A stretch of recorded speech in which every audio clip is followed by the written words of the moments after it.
وضو کا پانی جو آدمی کے اعضاء سے گرتا ہے اور کپڑے پہ گرے کپڑے ناپاک نہیں ہوتے. حضور کا بچا ہوا پانی صحابہ لے کے چہرے پہ مل لیتے، تم کہتے ہو کپڑے پہ پلید ہو جاتے ہیں. تم پلید ہو تو پھر کپڑے پلید ہو جائیں.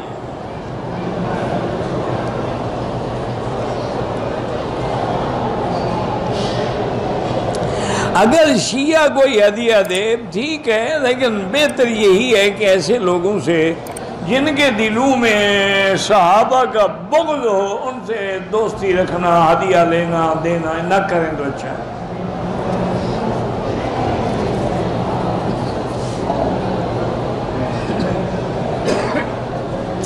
رش کی وجہ سے زور لگا کے بوسے دینے کی ضرورت نہیں. اشارہ بوسے کے مقام میں تو زور دکھانے کی کیا ضرورت ہے؟ رش یا اشارہ کرو بوسے کے برابر ہے.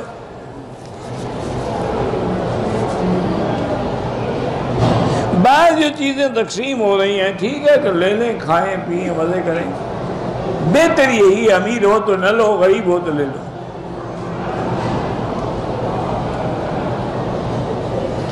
کہتے جی کہ ہر عالم اپنے فرقے کو صحیح ثابت کرنے کی کوشش کرتا ہے. پہلے تو آپ کو یہ بھی غلطی ہے فرقہ تو وہ ہوتا ہے جو کافروں کا ہو.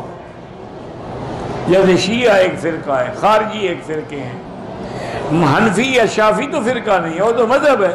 مذہب کا معنی راستہ ہے، وہ تو فرقہ ہے ہی نہیں. تمہیں جب اصل کا ہی شک ہے تو پھر ہر عالم جو جس استاد سے پڑھے گا صاحب باتیں اس کے گن گائے گا.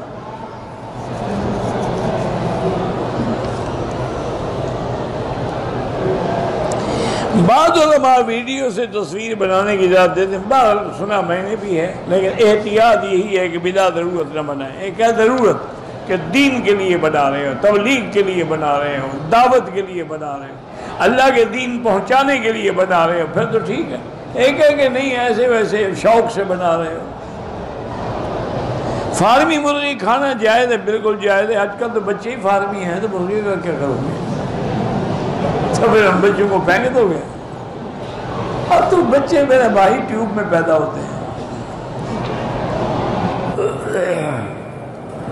بعض حضرات فرماتے ہیں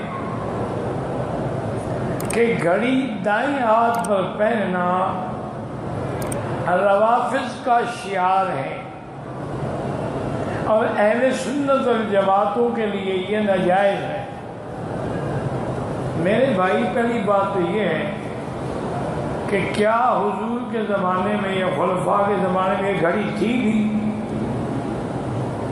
تو کیسے مسئلہ پیدا ہو گیا؟ یہ سب باتیں گھڑی ہے معلومات کے لیے، وقت کے لیے.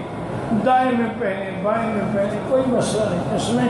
اس میں کوئی شیعہ اہل سنت کا مقام نہیں. رحمت دو عالم نے صلی اللہ علیہ وسلم ایک دفعہ گزر رہے تھے تو کھڑے ہو گئے.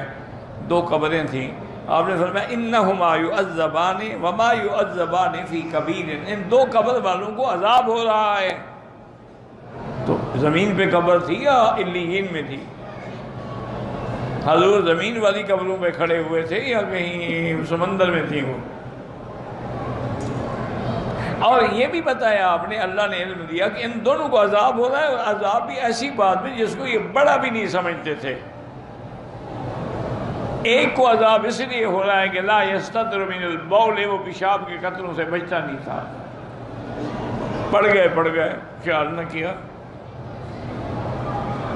اور دوسرا جو ہے یمشی بالنمیمۃ، وہ چغل خور تھا، اس لیے ان کو عذاب ہو رہا ہے. تو عذاب اسی قبر میں ہوتا ہے جس میں ہم دفن کرتے ہیں.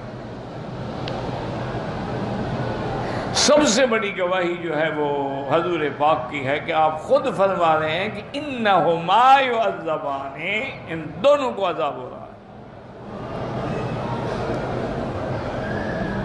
پھر آپ نے صحابی کو حکم دیا کہ سامنے جو کھجور کھڑی ہے نا، اس کی ایک گوشہ توڑ کے لے آؤ.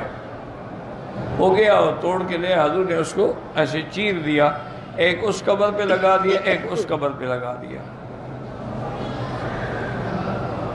آپ نے فرمایا ہو سکتا ہے کہ جب تک یہ تازہ ہیں، سرسبز ہیں، تو ہر چیز اللہ کا ذکر کرتی ہے، تو یہ بھی ذکر کریں گے تو اللہ شاید ان کے عذاب میں تخفیف کر دیں.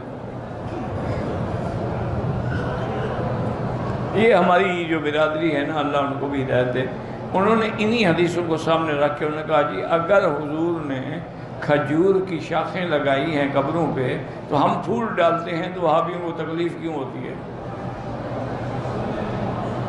تو معنی یہ ہے کہ ہر چیز اللہ کا ذکر کرتی ہے، پھول بھی اللہ کا ذکر کرتے ہیں، اسی لیے ہم پھولوں کی چادریں چڑھاتے ہیں۔